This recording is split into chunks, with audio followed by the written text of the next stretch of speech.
धंधा सतगुरु तेरा ही आसरा।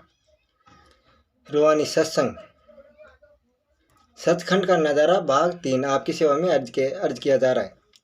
ये अपने शरीर है, इसमें ये शरीर 5 चीज़ों से निर्मित है। अग्नि, जल, वायु, मिट्टी, आकाश, इसमें 5 तत्व है। ये कहाँ कहाँ पाए जाते हैं?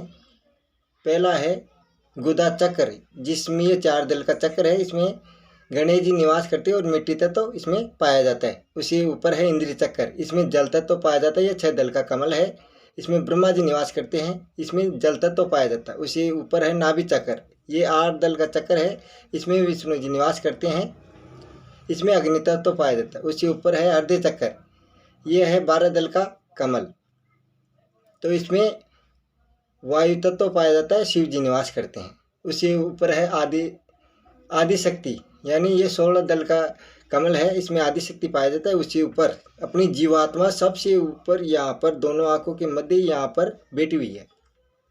सतगुरु जी के नाम, अब जैसे किसी भी रूहानी पीर फकीर पैगंबर संत से अपन नाम लेंगे, उसका सिमरन करेंगे तो अपनी जीवात्मा क्या है, जीवात्मा का तेज ये यहाँ से जैसे 16 चक्र का है, 12 दल का है, 8 दल का, 6 दल का, 4 दल का, इन जीवात्मा का प्रकाश इन सभी चक्रों पर पड़ता है।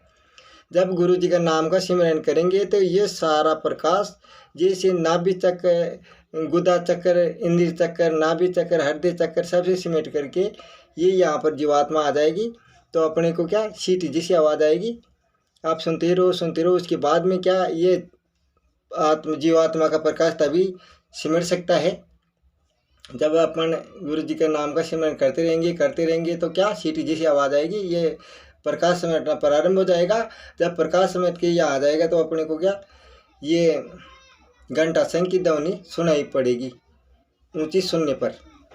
फिर आप सुनते रहो तो ये जीवात्मा क्या है, एक दिन इस अपने शरीर से वो घंटा संग की ध्वनि जीवात्मा को खींच के बाहर निकाल देगा। फिर बाहर निकलने के बाद में अपने को सत्य को पता चलेगा भाई अपन जीवात्मा है या शरीर से बाहर निकलने के, शरीर जीवात्मा से बाहर निकले, शरीर से बाहर जीवात्मा निकल जाएगी जब अपने को सत्य का बोध होगा। अपन है जीवात्मा, शरीर 5 चीज़ों से बना है, ये बाद में निकलने के बाद में पता चलेगा।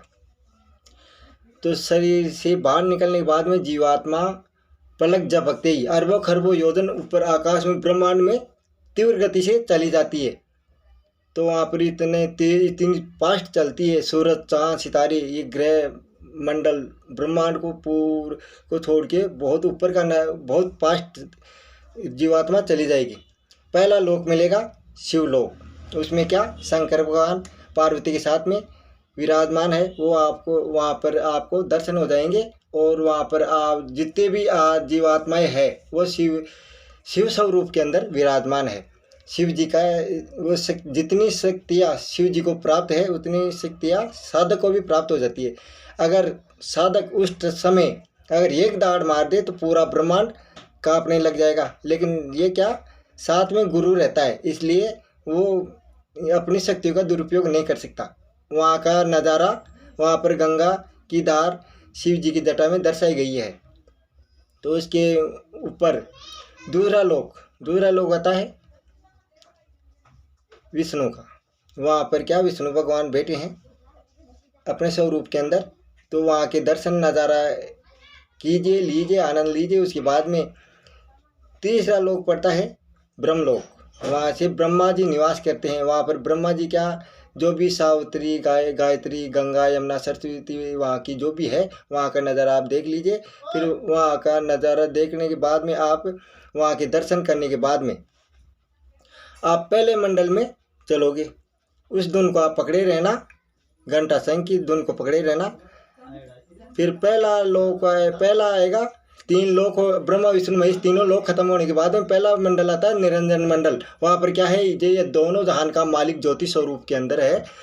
तो वो दो ज्योति स्वरूप के अंदर जैसे यहाँ पर दीपक बाती अपन जलाते हैं, ऐसे अरबों खरबों जलाएंगे तो उससे भी ज़्यादा वो बहुत ओजी से तेजस्वी ज्योति स्वरूप के अंदर दोनों जहान का मालिक वहाँ पर विराजमान है।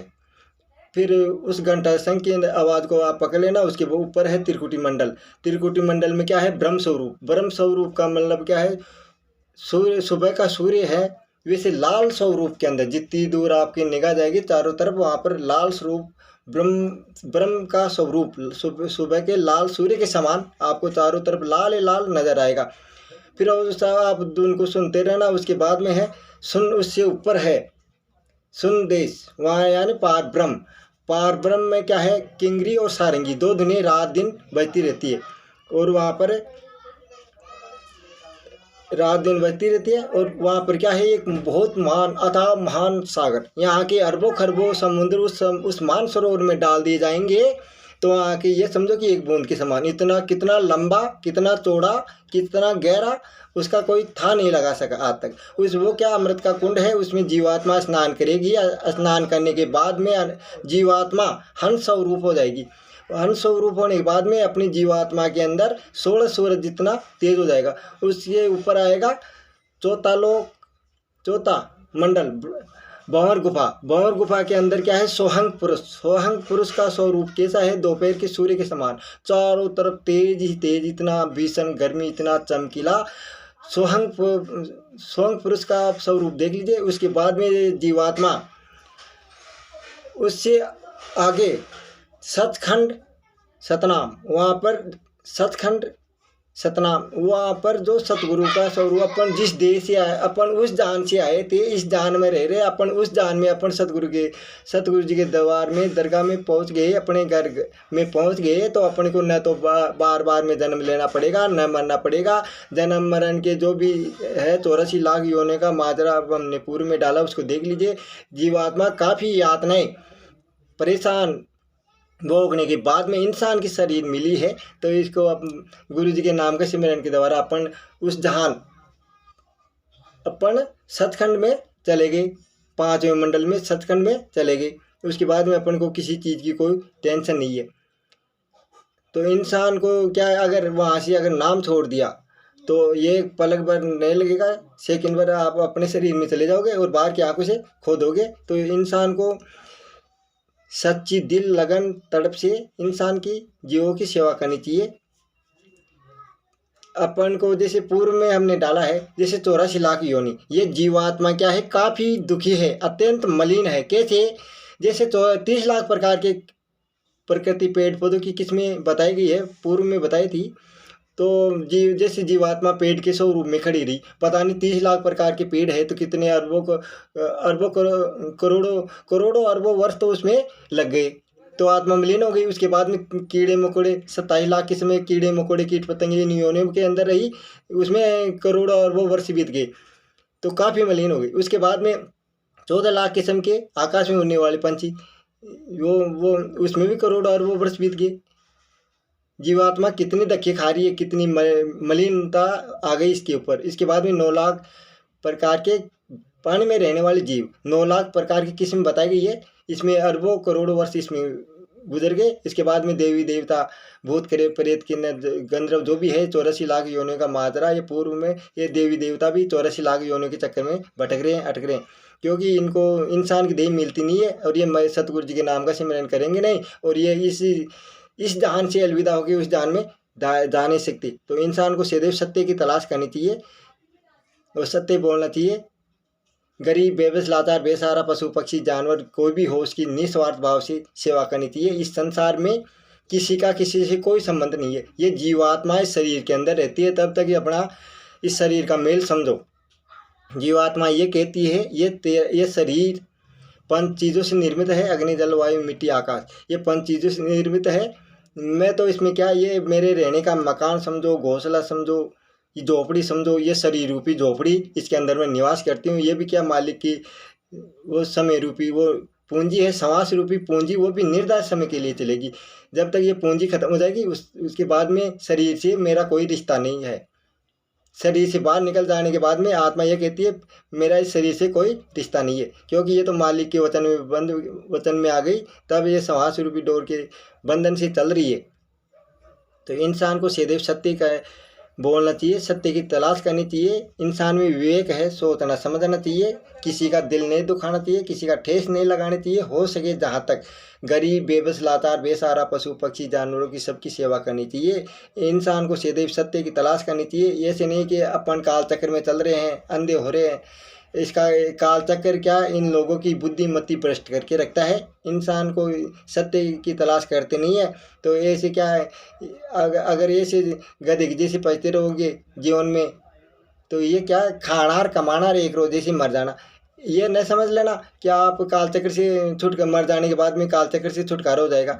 काल चक्र से छुटकारा तभी संभव हो सकता है जब आप इंसान के स्वरूप में सतगुरु जी के नाम का सिमरन करोगे। तभी आप इस 184 योनियां भोगने के बाद में इंसान को देह मिली है और वापस कई सारी वो माजरा है हमने पूर्व में डाला है, कई सारी यातनाएं देंगे जीव को। गरम खंबे के लगाया जाएगा, गरम तेल के अंदर डाल दिया जाएगा, कीड़ों के नरक कुंड में डाल दिया जाएगा। उसके बाद में ये हिसाब किताब होने के बाद में फिर वापस आपको 84 लाख योनि के अंदर धकेल दिया जाएगा। तो इसे इंसान को समझना चाहिए, इंसान का जीवन बार बार नहीं मिलता, एक बार मिलता है। तो इंसान क्या है, पहले कई ऐसे पुरुष देखे हैं गृहस्थी के अंदर रहते हुए ईमान से रहते हैं, किसी प्रकार का लड़ाई झगड़ा कुछ नहीं रखते, बिल्कुल शांत स्वभाव से रहते। संत वही है जो शीतल स्वभाव में रहता है। इंसान को सदैव जीवन में सत्य की तलाश करनी चाहिए, सत्य बोलना चाहिए, सत्य करने की चेष्टा रखनी चाहिए। सब कुछ सत्य ही है।